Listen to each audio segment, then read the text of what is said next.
Alfredo est le fils unique d'Enzo Ferrari. C'est un jeune ingénieur promis à un bel avenir au sein de la compagnie créée par son père.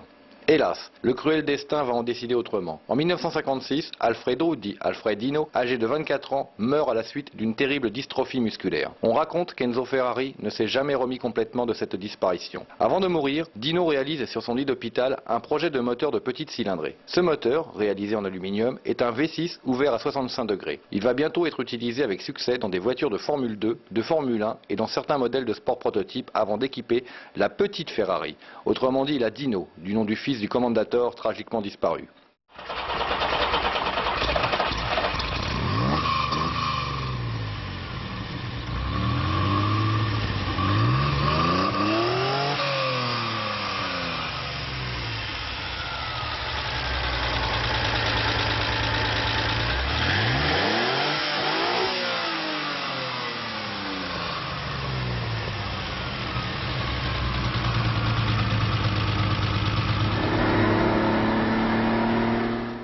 Aujourd'hui, la petite de Maranello a toujours la cote auprès des passionnés. Georges est de ceux-là et ne tarit pas d'éloges sur sa 246 GT qu'il a achetée quasiment neuve. Bonjour Georges, nous roulons dans quoi à l'heure actuelle? Une Dino Ferrari. Elle est née en 1971 celle-ci. Ça faisait des années que j'avais envie de m'offrir un joujou dans ce genre-là, un jouet, un caprice de gamin. Et j'avais un petit peu de liquidité, il y avait une annonce qui paraissait, je me suis précipité dessus, je suis reparti avec. Tu l'as acheté en quelle année? En 75. Bon, on va commencer par l'essentiel, par le moteur. C'est un 6 cylindres en V de 2,4 litres qui développe 200, 220 chevaux, ça dépend de l'allumage qu'on lui met.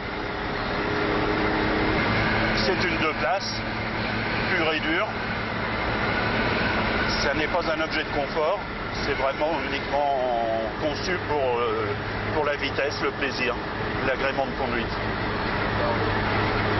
Le confort, il faut l'oublier. C'est spacieux, même les grands tiennent bien dedans. Il y a tout de même un coffre conséquent. Pour 2 personnes, c'est amplement suffisant. Alors à l'origine, cette voiture était jaune, hein, je crois. Elle était jaune, je l'ai fait repeindre. J'avais des points de rouille sur la carrosserie. Il y a quelques parties qui sont en ferraille. Et ça nécessitait de réparer les points de rouille, etc. Alors j'ai profité de l'opportunité pour la repeindre en rouge, à tort ou à raison. Quelles sont ses performances? En vitesse de pointe, c'est 230 km/h à peu près. Avec une tenue de route particulière? C'est très stable, c'est très équilibré dans la mesure où le moteur est central et la voiture se met en glisse très facilement avec une facilité de rattrapage sans problème. Le V6, inspiré par Dino, est utilisé dès 1956 sur la 156 F2 de 1500 cm3. L'année suivante, elle se classe 3e sur le circuit de Naples. La 246 de 1860 cm3 passe rapidement à 2,4 litres. En 1958, au volant de Mike Hawthorne, elle arrache sa première victoire au Grand Prix de France sur le circuit de Reims. Collins gagne la même année le Grand Prix d'Angleterre à son bord. La voiture remporte en fin de saison un premier titre de championne du monde. À partir de ces victoires, le moteur est décliné en 3 cylindrées. 2,9 litres sur la 296S, 2 litres pour la 196S et 2,4 litres pour le type 246S. En 62, Scarfiotti remporte le championnat européen de la montagne au volant d'une 196 SP. La même année apparaît la 286 SP de 260 chevaux. En 64, succède la 166P de 175 chevaux qui remporte le Grand Prix de Rome et termine 4e au Nürburgring. Son moteur de 1,6 litre passe ensuite à 2 litres. À partir de l'architecture mécanique de ces dinos de course, Pininfarina met au point 3 prototypes. En 65, la Dino Berlinetta Special. En 66, la Dino GT. Et en 67, la Dino Competizione.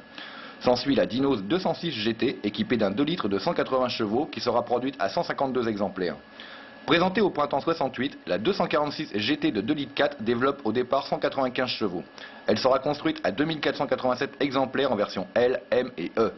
Enfin, la dernière petite Ferrari, la 246 GTS, est pour la première fois exposée au Salon de Genève 1972. Elle reprend le même moteur que la GT, mais avec une carrosserie Targa cette fois-ci. 1274 exemplaires seront construits durant sa courte vie qui s'achève en juillet 1974. Alors aujourd'hui nous sommes en 2004, combien a-t-elle de kilomètres cette voiture? Ah, elle en a une cinquantaine de mille, je ne peux pas donner un chiffre avec précision. Je pense pas que la personne qui me l'avait vendue à l'époque m'ait trafiqué le compteur. Bon, enfin c'est toujours possible. Autrement, j'ai fait à peu près 10 000 km à peu près avec elle en 30 ans. C'est quand même dire que c'est un jouet qui est coûteux entre l'assurance, l'entretien, les petites réparations de temps en temps, etc. D'accord. Est-ce que c'est une voiture fiable dans l'ensemble? Ah, complètement. Le moteur est d'une fiabilité extrême. La boîte de vitesse, il faut quand même prendre des précautions, attendre qu'elle soit bien chaude avant de passer les vitesses à la volée. Surtout la seconde qui est toujours un peu lourde. Ça ne fuit pas, ça ne chauffe pas en ville, contrairement à la légende. Elle est entièrement d'origine. J'ai fait refaire la sellerie, c'est tout. Alors à l'origine, elle était livrée en Sky. Je crois d'ailleurs qu'il n'y a jamais eu de cuir sur la Dino, mais je l'ai fait refaire en cuir pour mon goût personnel. C'est une 246, oui. Alors je crois qu'il y en a eu 2-3 000 de fabriqués. Et les 3 quarts ont été vendus aux États-Unis. C'est la voiture de Tony Curtis, non amicalement vôtre? Oui. Alors il y a eu une Dino Fiat qui a été fabriquée. Très belle voiture d'ailleurs, carrossée par Berton et Farina pour le coupé et le cabriolet. Et qui utilisait le même moteur. Est-ce qu'elle a une forte consommation de carburant? Bah, tout dépend comment on l'utilise.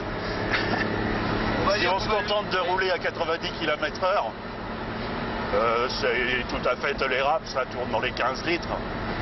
Si on tire dessus, si on cherche la performance maximum, là on atteint tout de suite les 25-27 litres au 100. Pour l'instant, on trouve toujours de l'essence avec du plomb. Les pétroliers ont prévu des additifs. Et un de mes amis qui est spécialisé dans la restauration de moteurs et qui connaît très bien les Ferrari m'a dit de toute façon les moteurs qui ont consommé de l'essence avec du plomb pendant X années, ils ont une calotte de plomb sur toutes les pièces mobiles, ce qui fait qu'il n'y a pas grand risque à utiliser de l'essence sans plomb. Mais ça reste à vérifier. Qu'est-ce que tu donnerais comme conseil pour acheter ce genre de voiture? Est-ce qu'il y a des points essentiels à vérifier? À part la rouille sur les parties métalliques, enfin sur les parties métalliques en fer, parce qu'il y a une partie qui est en aluminium, l'état du châssis évidemment, ne serait-ce que pour vérifier si elle n'a pas été massacrée ou si elle n'a pas été accidentée. Autrement, l'ensemble est d'une fiabilité et d'une robustesse remarquable. Hein. À l'apogée de l'engouement pour les voitures de collection, à la fin des années 80, des passionnés dépensaient habituellement 130 000 € et plus pour une Dino 246 GT. Sur le marché actuel, revenu à plus de raison, le prix d'une Dino 246 propre commence à environ 40 000 €, voire moins si vous avez de la chance. Les prix pouvant monter jusqu'à 84 000 € pour les meilleurs modèles. La 246 GTS est la version speeder la plus rare et la plus recherchée avec son toit Targa amovible. En général, celle-ci est 10 à 15% plus chère. Quoi qu'il en soit, nombreux sont celles et ceux qui considèrent le design Pininfarina de la Dino comme étant l'un des plus beaux et plus purs modèles de Ferrari. Souple et élancé, et sans les ornements à la Terminator qui, selon certains puristes, polvèrent les Ferrari des années 80 et bien au-delà.